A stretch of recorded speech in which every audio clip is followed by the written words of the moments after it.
All right, let's get into this. I'm Glenn. Welcome to my show, The Business of Making Art. All of my material is for people who love what they do, or more likely, they want to love what they do. So I'm going to talk to some people from Atlantic Canada about their work and what it takes to make something of yourself here on the East Coast. My guests today are Marcus and Jerramy Grover. Marcus and Jerramy are examples of young people who are building their careers and their lives here in Atlantic Canada. I'm going to find out how they're doing with that, and later we'll talk about women in professional sports, journalism, and we'll exchange stories about our escapades in Montreal. It's great to see you guys. Oh yeah, it's good to be here. It's great to be here. Yeah, I know. I just remember all that time, all those summers that we were in the booth. Oh yeah, doing testing, and you guys helping me out, helping me develop this. So no, that's great. Oh, it's amazing. And here we are, and you guys have rolled along since then. It's wonderful. So let's get started. Marcus Grover, Jerramy Grover, thank you for being here. Thank you.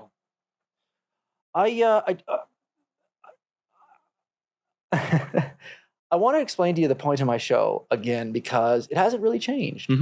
The whole reason I started this show was to show Atlantic Canadians who are out there doing something, making something, being entrepreneurial, being artistic, in an effort to show people what that takes so that maybe they can do it too. Or maybe they see an element in what my guests are up to and they can emulate that and do better at their jobs or maybe their lives. So, Marcus, sitting here first on the mic, what do you think of that concept? What do you think of the fact that that the show is for Atlantic Canada and in being made in an effort to help Atlantic Canadians, maybe even in a small way?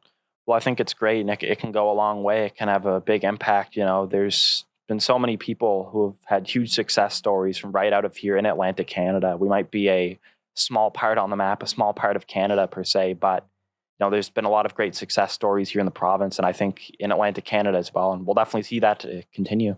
Good. Now we're going to try this. I have two guests here today, so we're going to try this. We did some testing. So, Jerramy, why don't you take the mic? Thank you. Jerramy, what do you think about Atlantic Canada? How do you feel about being Atlantic Canadian? Are you particularly proud of that? What's your thoughts on that? Well, I think I'm proud to be Atlantic Canadian because, I grew up here. Like the majority of my family are from here. So, there's a lot of history here for me.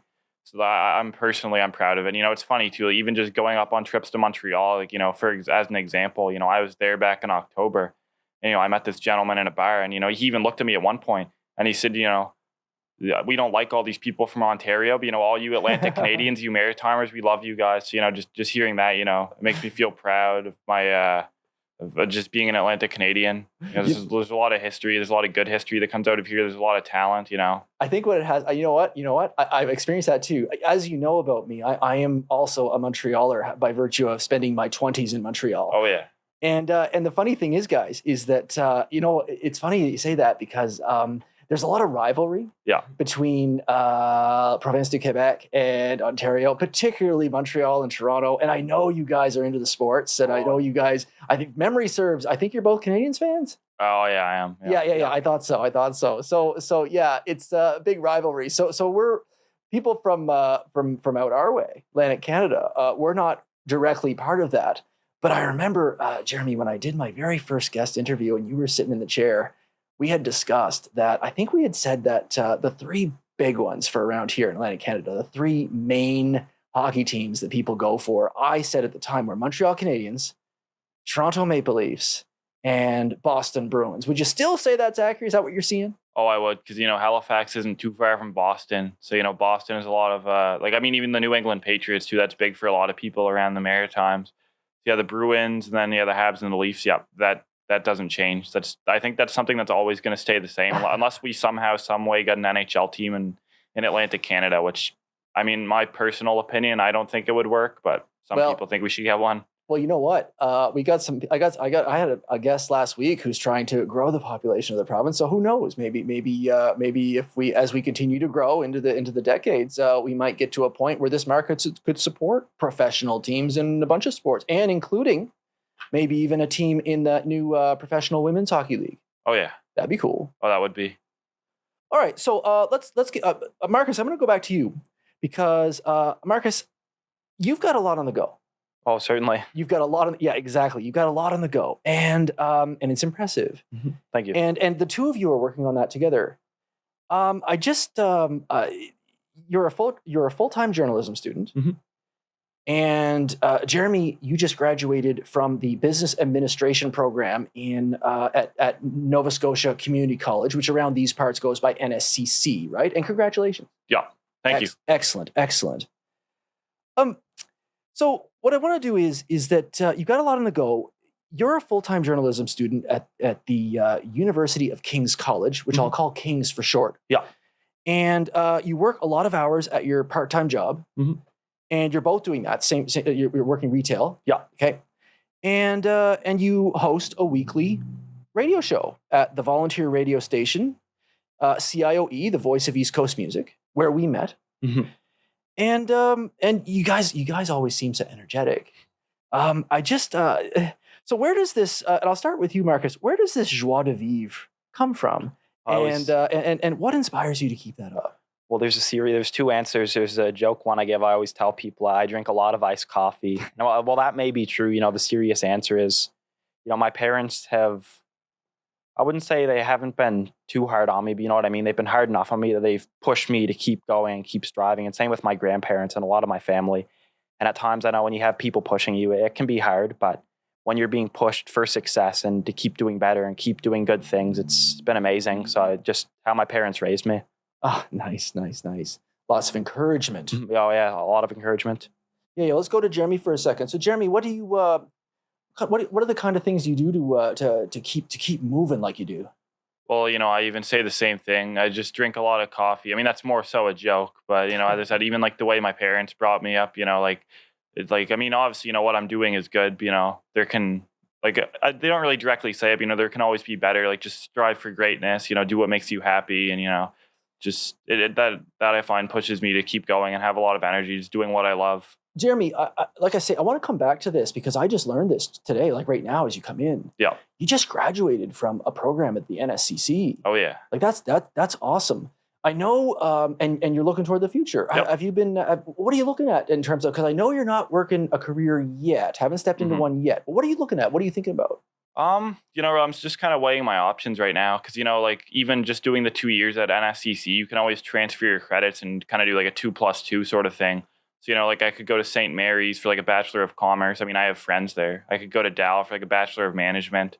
So, like I'm just kind of weighing my options. And like I've even looked at other jobs that are out there as well. So I'm just kind of like, just right now, just kind of sitting on it, thinking about what do I want to do next. Like I haven't really fully made up my mind yet, but there are a lot of options. So, I'm sure I'll come to something eventually. But while you're making up your mind, you're working.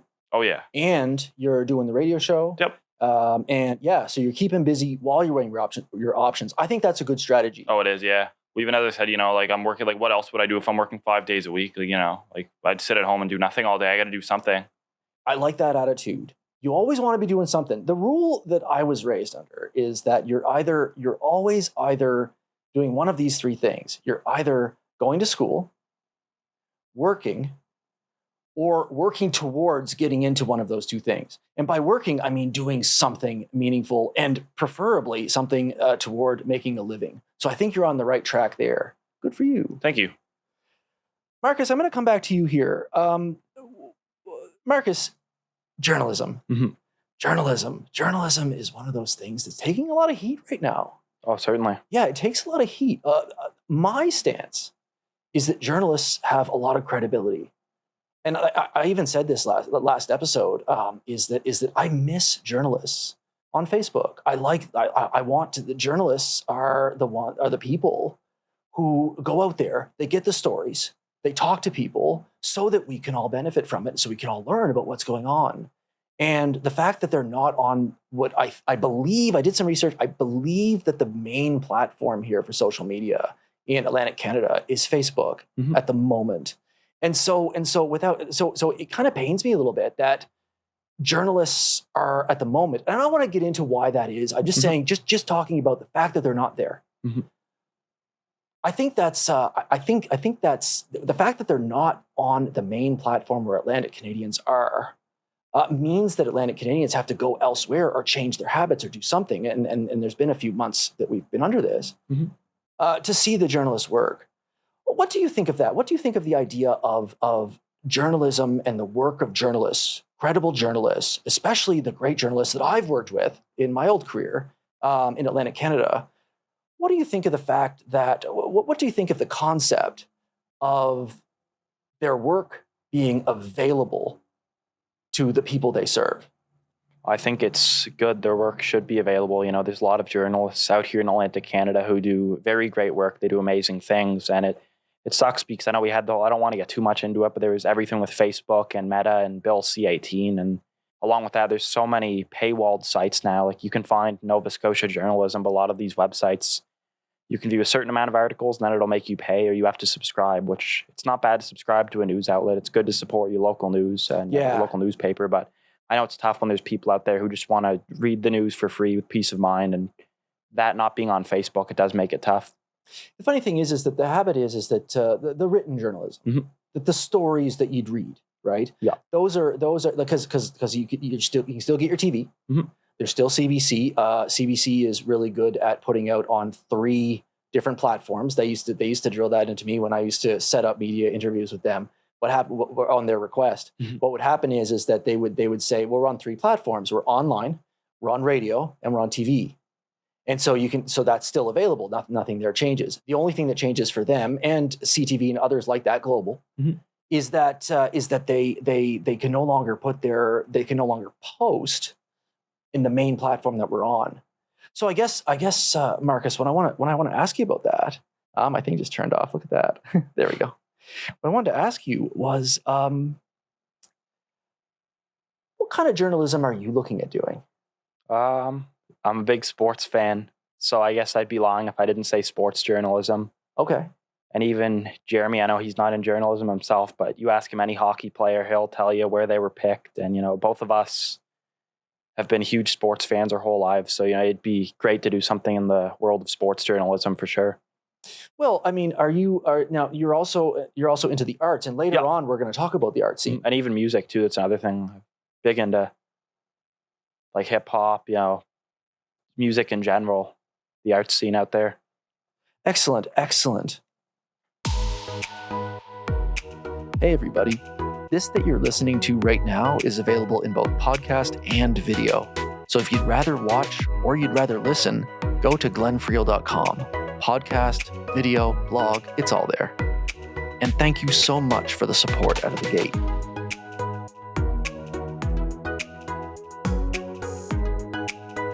So I just kind of asked you this, but I'm going to ask you again. What kind of job, what kind of role, and I'll ask this to you too, Jerramy, afterwards from a business perspective, but in journalism, what kind of journalism role are you looking at? What's your end game? Like, for example, are you looking to be the kind of journalist that would go and ask people, that would write stories? Or are you the kind of person might be going into broadcasting? Because I know you have experience in radio. We'll talk about your show later. But what kind of end game? What can you see yourself doing in terms of a role when you're finished at your journalism degree at the University of King's College here in Halifax in Atlantic Canada? I guess I'd see myself somewhere in a role in specifically the broadcasting sector. For me, for sure. You know, I love doing radio. I have a passion for that, and even broadcasting as well. I think that's where I'd love to work. Yeah, and we're going to plug your show in the first commercial break too. Views of the 902. Perfect. Yeah, go on CIOE for sure, so people can know where that is if they want to check you out. I'm going to go to Jerramy here just quick. Jerramy, I just wanted to ask you because I think the beauty of having a diploma in business administration is that no matter what you're doing, no matter what you're building, shows you're willing to work. Oh, there's that too. Yeah. Exactly. But my point is that there's always a business aspect.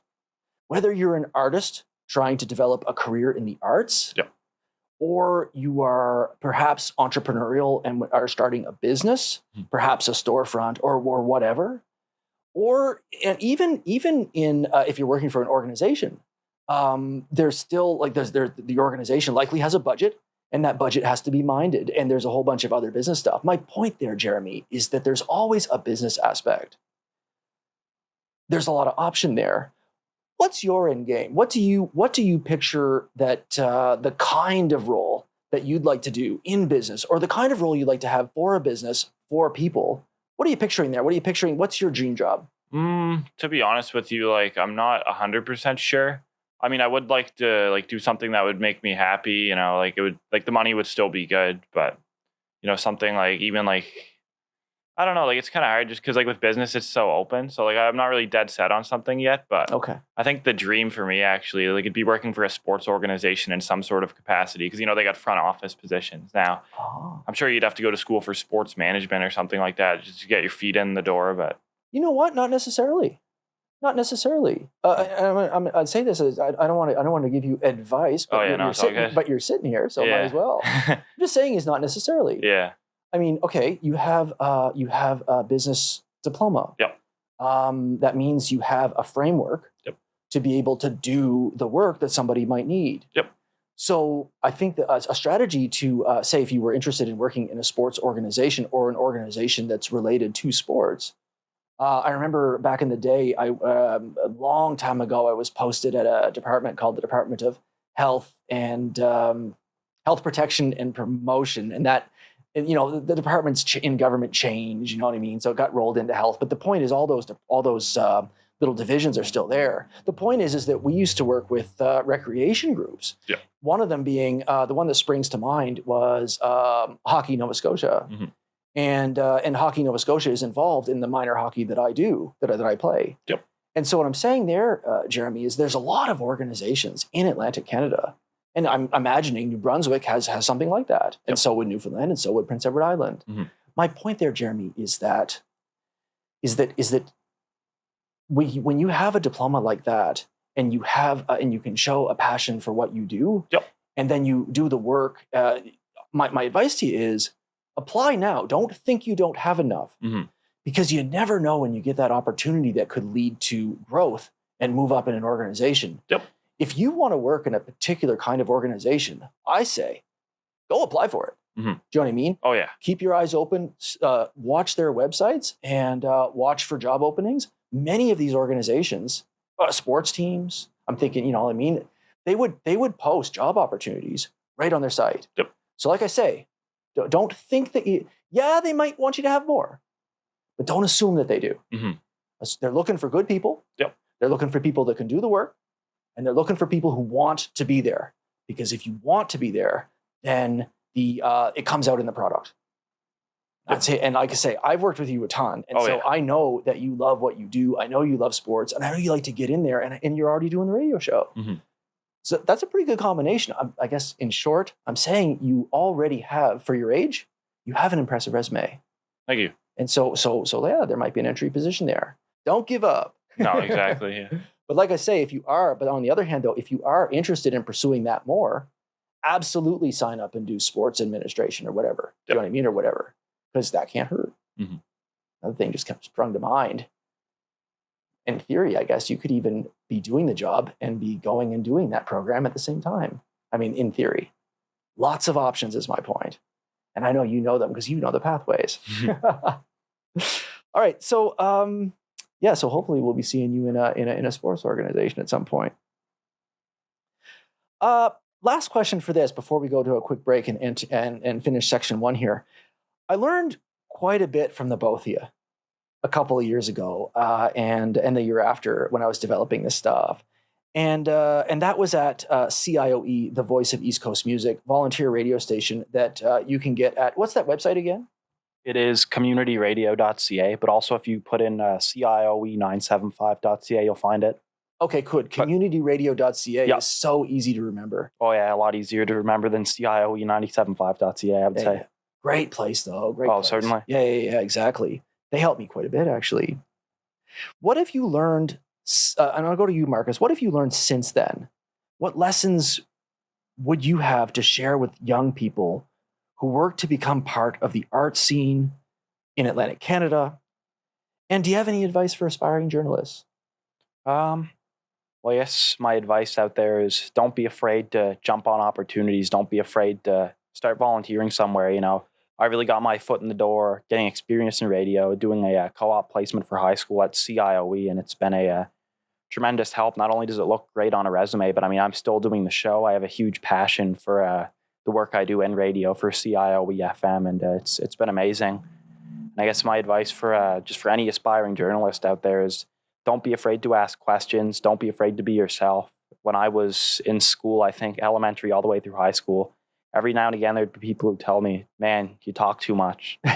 But a lot of journalists, they make a living out of talking and asking questions. So for me, talking too much, as some people have told me, it's gotten me a long way. So we have that in common, I mean, anyone who knows me knows that the whole reason I'm doing this is because I need to find a way to channel the fact that I love talking.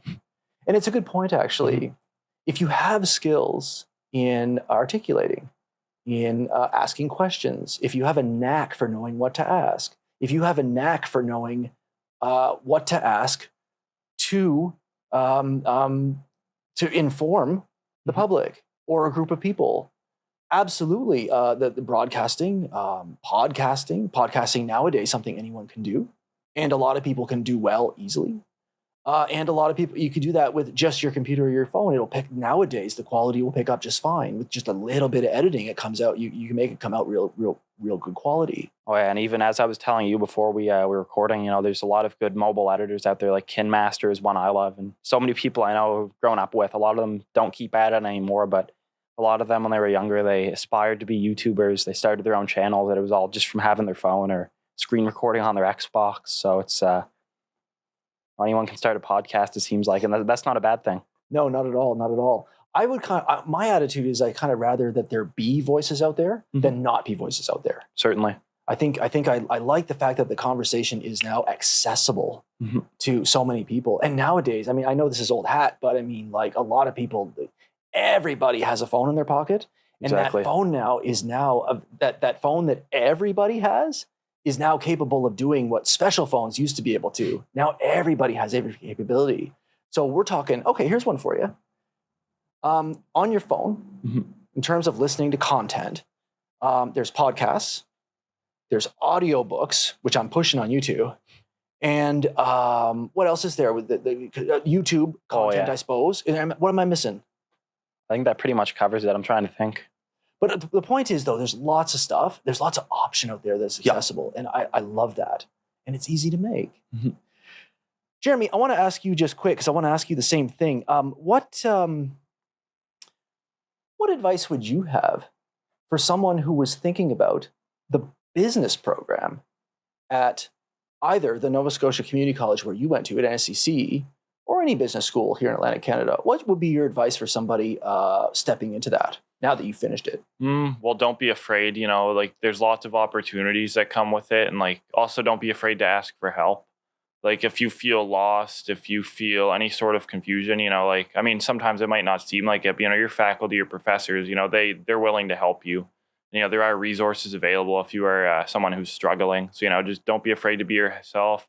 Don't be afraid to ask questions, and just, keep your eyes open for opportunities, I guess, is another thing. Because, there's lots of jobs in Atlantic Canada. And I think there was a statistic they brought up, I think it was before I got into the program. It was something about 85% of the recent business administration graduates are employed right here in Nova Scotia. Oh, wow. Yeah, I believe it was 85%. It was a high number, though. So how long would you say, so is that right away, or was there a period in between graduation? They didn't specify. That's the funny thing. Yeah. But there's a success rate. What's that number again? I believe it was 85%. See, that's pretty high. Yeah.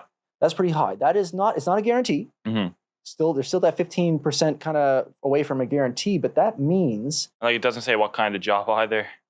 Well, you know what though? I mean, presumably. Yeah, they still went and did the work. They got the diploma. Exactly. It means though that no matter what kind of work it is, it means if you go to business school in Atlantic Canada, there's an 85% chance that you will be working and making income shortly after you're done. Oh, absolutely.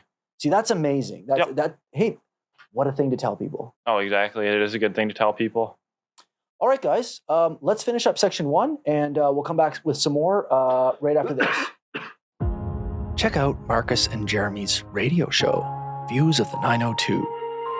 The show runs on Mondays from 9 to 10 p.m. in Atlantic Time, and it's a wonderful showcase of East Coast hip-hop, news, and talk, all put together by young people.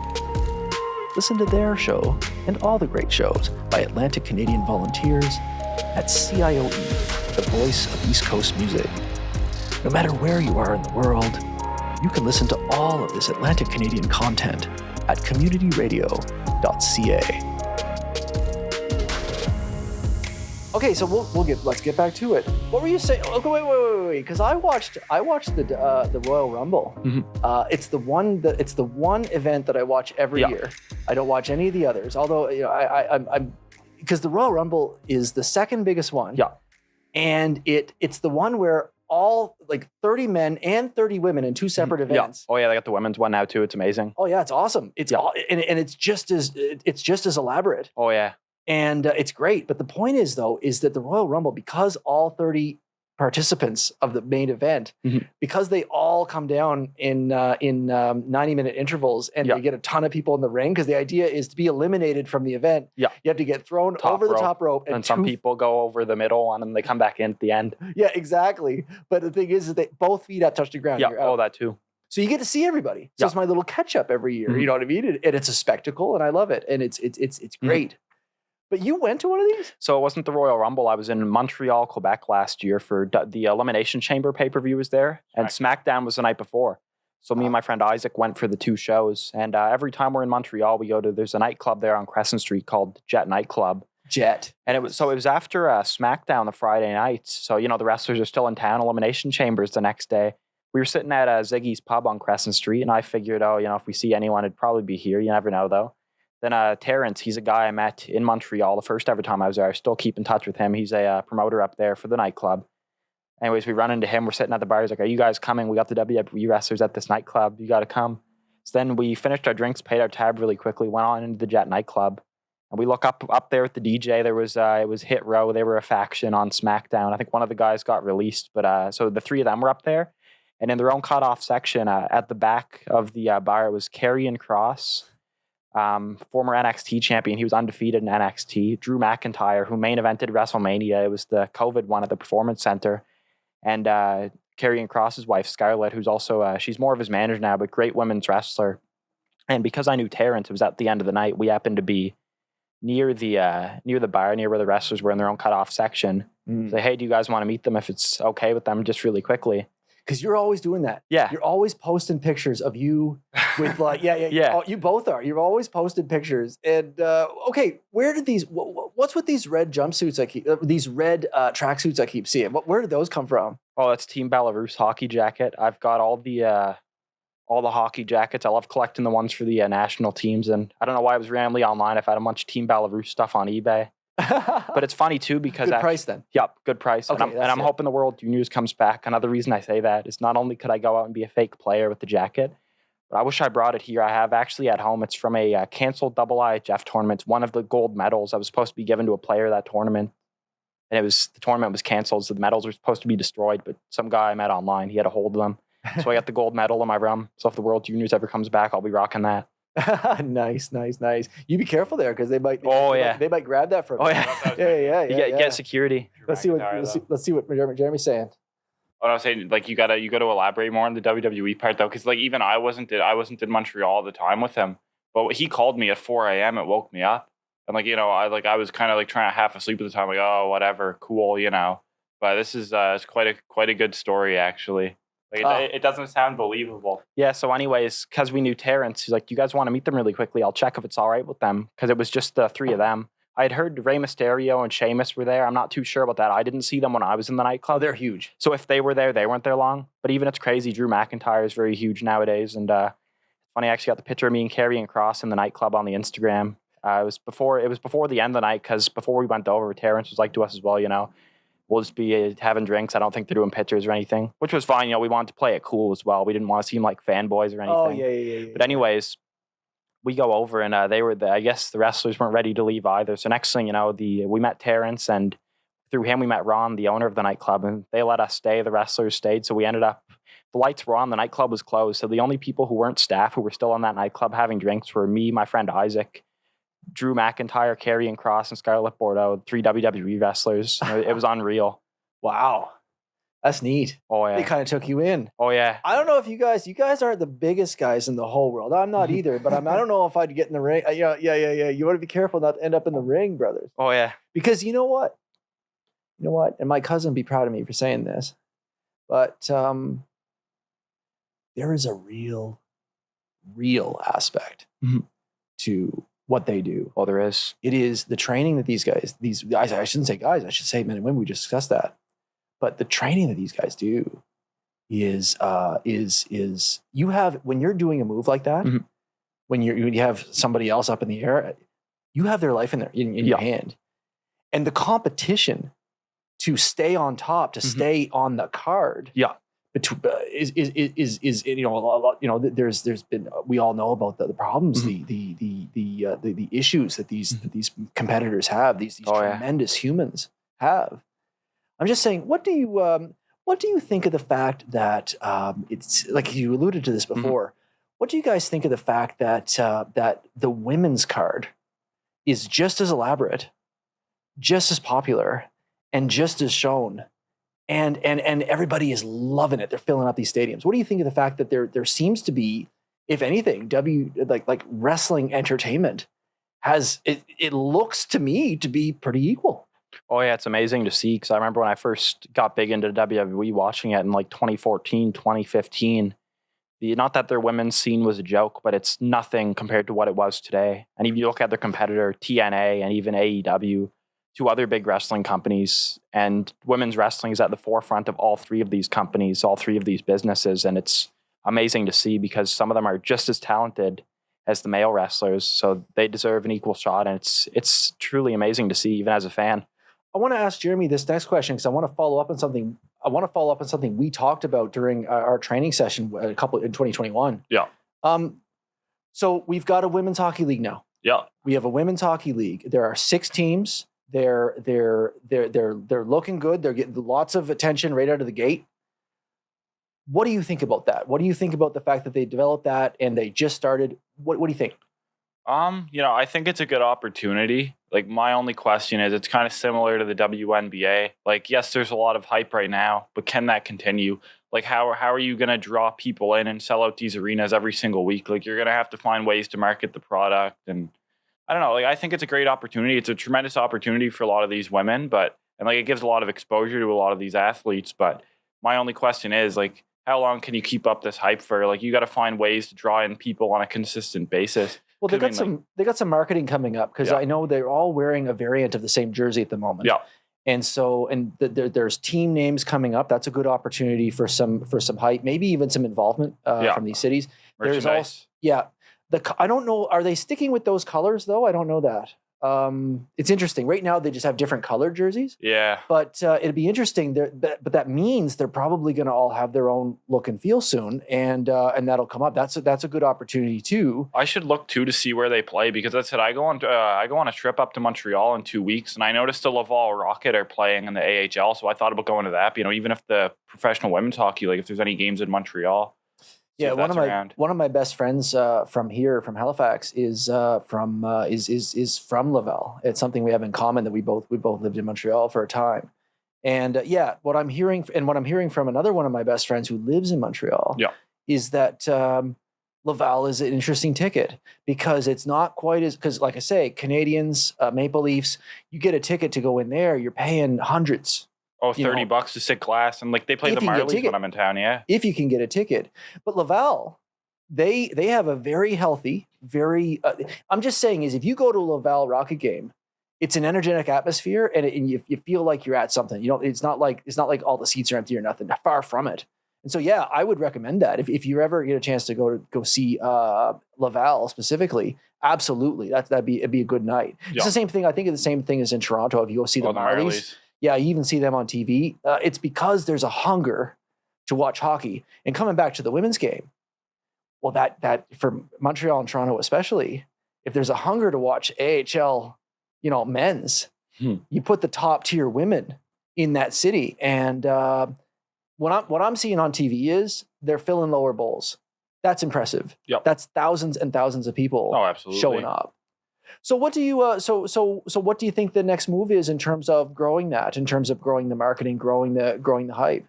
Like As a lot. business graduate, what's the next move? Yeah. Well, I think like a lot more advertising opportunities, like looking at more ways to market the product to people. To me, as I said, there's people who have been diehard NHL fans, but try and drag these people in.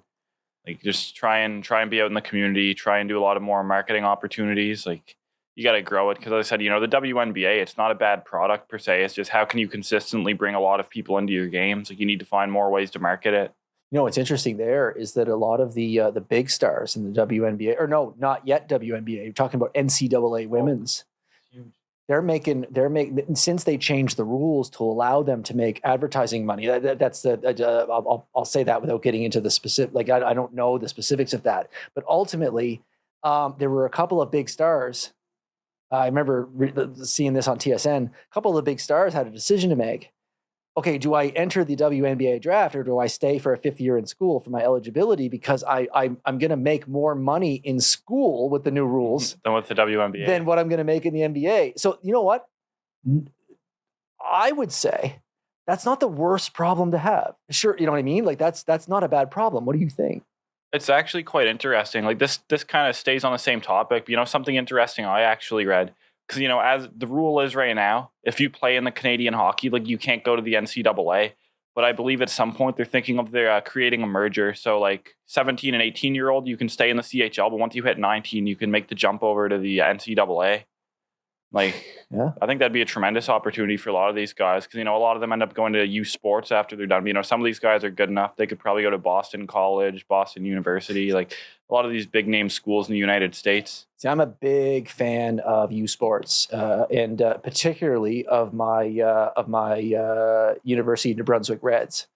And which back in my day they were called the Varsity Reds. And when I was going to hockey school as a kid, they were called the Red Devils. They went undefeated this year too for U Sports. Yeah, see that's the thing. See, they're a perennial contender. Yeah. And when I was actually in school, when I lived in Fredericton for 4 years, they had a rivalry with St. Thomas, who don't even have a men's team anymore. And that's relatively recently. But the thing is that back in my day, the students would go because they had the rivalry, and Stu had a competitive team. Yeah. And in the end, they both made it to pretty far, and UNB just barely beat them out. And it was that year. And they're still winning championships. What do you think of that, Jerramy? What do you think of the idea that Atlantic Canadians, they don't seem to be going to U Sports to watch? Do you think there are any opportunities there, perhaps? I mean, I went to St. Mary's Arena. It's actually fairly new to watch a hockey game a few years ago. It was a nice arena. But I don't know. It's hard because the Mooseheads are in town. So like if you have a QMJHL like CHL team in your city, it's going to be hard to bring in fans for U Sports. Yeah, I used to go with my buddy when they were still at the Forum here in Halifax in Atlantic Canada. We'd go see them. I'd want to see my UNB play. Yeah. And so we started going to see when they play St. Mary's at the Forum, and then Dal too. And Dal still, I believe, is still at the Forum. Oh yeah, I think they are. Yeah. Yeah. The St. Mary's ones would fill up more than the Dal one. I think it's just because I think they put more stock into their hockey. Yeah. But I mean, I don't know that for sure. But either way, though, there was definitely more interest in the St. Mary's games than there were in the Dal games. But I mean, when UNB came to town, it was serious business. Yeah. And then they play UPEI, and they were good. Those were good games. I even went. We liked them so much that we started to go see games, even if it was Dal versus UPEI. They would go at it. Yeah. And there was nobody there. But it was a fast-paced game. These goalies are good too. I've never been to a women's game. Not here in Nova Scotia. What do you think? So what would you could you see yourself maybe going to see some U Sports games? Maybe creating a buzz there? I don't know. The funny thing is to have thought about it. If I was to do 2+2 and go to Dal or St. Mary's, I've always had this thought in my head too. Aside from the education aspect, how could I get involved volunteering with the hockey team? Like I've always thought about that. Like I don't know about coaching or I don't know what exactly, but just working with the team in some sort of capacity. I think I love the game. I've always been someone who I fell in love with the game of hockey from the time I was 5 years old. Like, Well, let me tell you. Here's another little bit of advice for you. Since you're here, you might as well take all the wisdom you can get. oh yeah, If you want to volunteer with an organization, yep. all you have to do is let them know. CIOE. Yeah, exactly. And that's good advice for anyone who is thinking about getting involved in a very particular field. Yeah. Don't just sit on it. Reach out. Yeah, reach out. You never know what role they might have. Let's go back to Marcus for a second. So, Marcus, I want to talk about the art scene just quick because I think we taped a bunch of stuff. I'm afraid we didn't get it. We're here now. We're taping. We might as well do this again. And why not? We're taping. We got that. Let's do it. Let's do it. Let's make the product. So I want to go back. I want to tell you a story. I want to tell you a story about when I lived in Montreal. I was a little older than you, but I was about your guys' age. And you guys are in your 20s.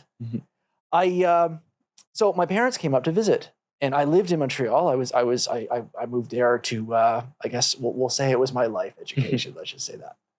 And so what happened is that we went to the hockey game. My parents and me and my roommate, a nice guy named Paul, and we went to the game. And when the game was over, my parents and the two of us, my roommate and I, decided to go our separate ways for the evening. And so we're walking on St. Catherine Street. We're approaching Crescent Street. And as we're approaching Crescent Street, all of a sudden I'm hearing Chauclair. Whoa. Yeah, I'm hearing Chauclair in the distance. I'm saying, oh, it must be playing it. But it didn't sound like someone was playing a tape. It sounded like live music. So like, okay, we'll run around the corner. Oh, lo and behold, Chauclair concert just on the street, just there. So it's hip hop legend. Yeah, exactly. So what happened? And he was there and then we got to see one of my favorite bands, Treble Charger. Wow, was on with them. American Psycho. Yeah, that's them. I'm impressed. I got 20 years on you, and you know that. Yeah, I'm impressed. Anyways, so what happens is that so we're standing there checking out this Chauclair and Treble Charger concert free on Crescent Street. Beautiful day, sunset and everything over the mountain. Everything is beautiful, just perfect. Just got out of a hockey game. I don't think they won though. The Canadiens, I think they lost. But anyway, it doesn't matter. It's a good game. Anyways. So what happened was we're just standing there, and these two young women come up to us, and they've got this bright, exaggeratingly bright. They must have been wigs actually, but they had this exaggeratingly bright pink hair. I think the other one had neon green hair, and they were all dressed up kind of like in the same neon, matching their hair. And they come, oh hey, how are you guys doing? And we're like, oh, we're good. Just check out the concert. You know, I don't know what we said back then. I was never good at that kind of stuff. Anyways, and so and she goes, oh okay. And then they sprayed us at the same time without warning us. They just sprayed us with Axe body spray all over, just like that. Oh. And I was like, oh. And then I realized, that's what I realized. The free concert was a publicity stunt for Axe hairspray. Wow. So I always remember because she didn't get any of my eyes, but she went, they used to say that on the commercial, they used to say to do one, like, what was it? A cross and then over, I think. Oh yeah. I think it was like that. Yeah. I haven't seen any ads for them lately, but then again, the algorithms nowadays wouldn't show me that. Unless you're talking about it. We're talking about it now. You might go see some Axe ads. Yeah, exactly. They'll be popping up all over my Facebook. Tell me about publicity. Tell me about, because I wanted to ask you about, because on your LinkedIn page, Marcus, it says that one of the things it says is that you're aspiring to be a communications professional. I've worked as a publicist and as a communications advisor, both here in Atlantic Canada, but also in Montreal. What kind of a communications role? What does that mean, communications professional? What kind of thing are you thinking of there? When I think of that, even outside of the scope of journalism, something I think of, and I've seen a lot of people from my school who've graduated the journalism program go into, has been oftentimes an administrative role. And there's often, that role in itself needs a lot of communication. You need someone good for that. And there's a lot of the skills from journalism will give you that. And there's a lot of construction companies, furniture companies, and just businesses in general that need someone of that role. Tell me what, I just want to make sure this statement is vague. The early episodes, it looks good. Perfect. Just making sure it's moving. Yeah, it's moving. And you know what the easiest way to do it is? And you guys taught me this at CIOE, the volunteer radio station you guys have your show on.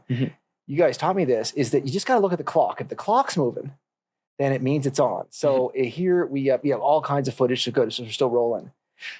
Tell me about some of your interviews you did. Well, I haven't done too many recently. I did a lot more back in the summer when I was doing my work term again with CIOE.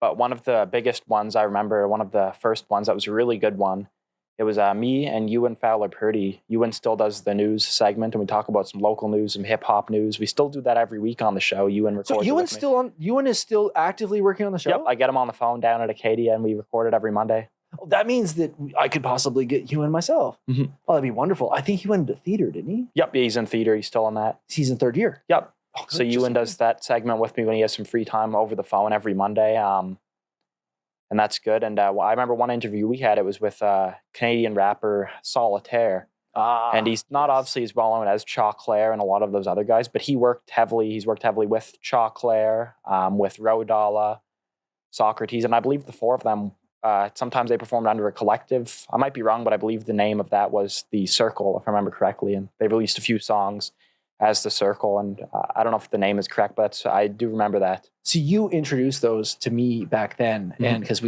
like I say, that's because I remember you, I remember you being excited about making the call and getting that yes. Yeah. And I think that's the lesson that I kind of want to put forward in this section is that to get an interview, you have to ask for it. Yeah. You have to get up the guts to ask for it. And you never worst they'll say is no. Exactly. The worst they can say is no. And then they might remember that you asked. And if you're courteous about the no, the next time you ask down the road, if you're interested in doing that, they'll remember that they subconsciously or consciously, they'll remember that you handled it well. So the trick is to get over, is to do what you did. Be excited about it. Have that excitement come out. Don't overdo it like you would know. And then, but to ask. Ask and you shall receive. Worst that can happen, you won't receive. It's funny too, doing this show for CIOE. Before I did it, I knew nothing about Canadian hip hop and some of the great artists we've got here, even on the East Coast. We've got a lot of great rappers, and doing the show has pretty much turned me into a Canadian hip hop encyclopedia, I guess. Nice. Next time you're on, maybe down the road, maybe you'll come on as a guest host. You guys, we could dig into that topic, or maybe we'll get someone, I don't know, but that'd be interesting to talk to. But I suppose you're doing that on your show. And that's great. Because even outside of the hip hop scene, me and you would often talk about news going on in the arts and just everything in general, and it's going good. We have a wonderful art scene here in Atlantic Canada, certainly in all four provinces, and it's. But would you say, in your opinion, I'll ask you this, and I'm going to go to your brother. Are you? Would you say that? How would you describe the attention that overall that Atlantic Canadian artists get as compared to other parts of the world, maybe some of the big cities?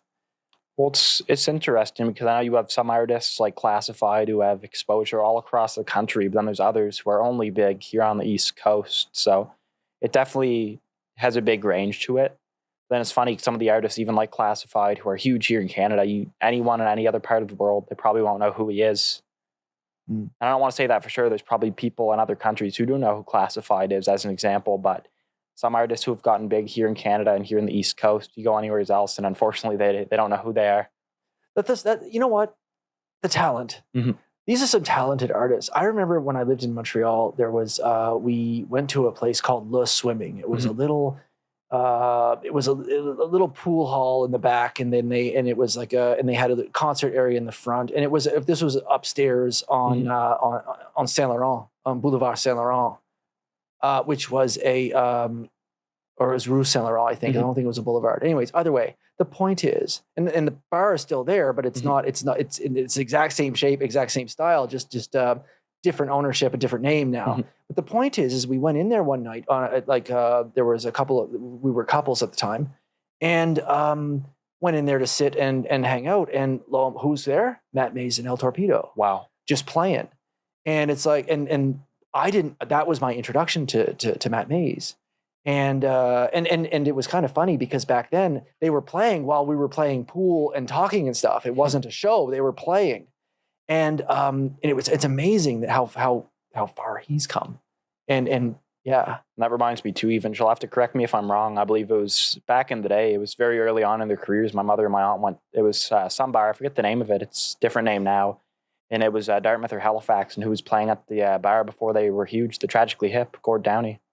Well, and that was just on a night. Yeah, Yeah, just exactly. on a night in Not Halifax. a concert, just at a night. Because his last concert, I mean, you would to get tickets to that. Yeah. Yeah, but like I say, it's amazing that where you start. When you start and you do those shows, you do those tours, you load the stuff into the van, if you're a musician, of course, because this applies to anybody doing anything. The point is, Marcus, is that if you stick with it, if you stay with your talent, if you keep working towards something, these are examples of people from Atlantic Canada who have grown huge.